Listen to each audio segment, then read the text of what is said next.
Hi guys! Ang ginagawa po natin ngayon ay gagawa po tayo ng biko malagkit. Ang unang-una natin gawin ay pinapakulo po natin ang ating gata. Ayan, kumukulo na po siya guys.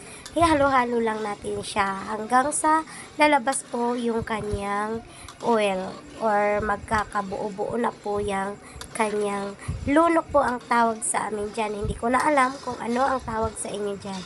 Basta sa amin lunok po ang tawag dyan. Yan, ihalo-halo lang siya. Pagkatapos niyang ihalo-halo ay hahintayin lang natin na magiging brownish po yung kanyang lunok. Ayan, kumukulo na nga po. Ayan guys, tapos na. Naglagay lang po tayo ng lagayan. Ayan, lagay na natin siya sa lagayan na bilao. Ayan, isang bilao ang ating nilagyan. Una-una, pangalawa po ay maglalagay din tayo sa kabilang bilao. Yan, dalawa pa lang bilao yan guys na medium. Kasi, ayan po yung para sa party namin. So yan guys, pasensya na po sila kung hindi masarap ang aking luto. Basta, ang alam ko, masarap ang luto ko. Pero hindi ko na alam kung masarap ba sa paningin ng iba. Yan guys, ihalo-halo lang natin, idikit lang natin yung mga malagkit or bikong malagkit. Yan, ihalo-halo, smash-mash lang po natin para pumantay.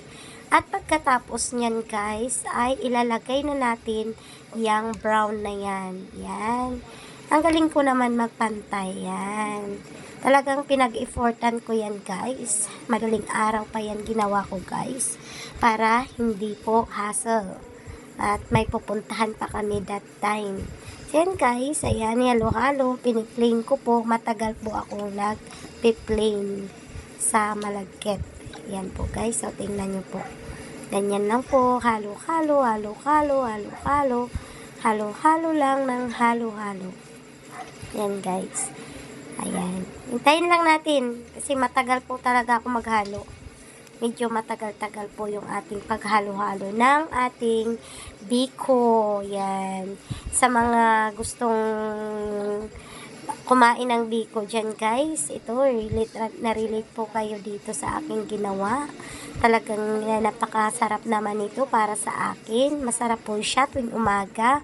At magtimpla lang tayo ng kape. Ihalo natin sa kape guys. Yan, hindi pa pala ako tapos guys. Napakatagal ko na guys. Kanina pa ako plain ng plain yan. Hindi ko alam kung kailan ako matatapos guys. Basta ang alam ko, talagang nag-i-effort ako dyan. Mahirap din pa pala gumawa ng biko guys. Matagal na proseso po siya. Kung tutuusin, maksaya din siya sa gas. Kaya yan guys, pinag-effortan naman natin yan. Kaya syempre, tulong na rin natin sa ating Panginoon na siyang naggagabay at sa atin, nagbibigay sa atin ng pagkain sa araw-araw. Parang effort ko na rin po yan kasi para po yan sa church.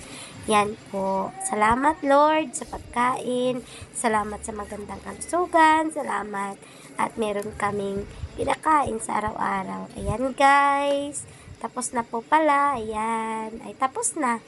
Yan po, nilagyan ko na ng ayan, tapos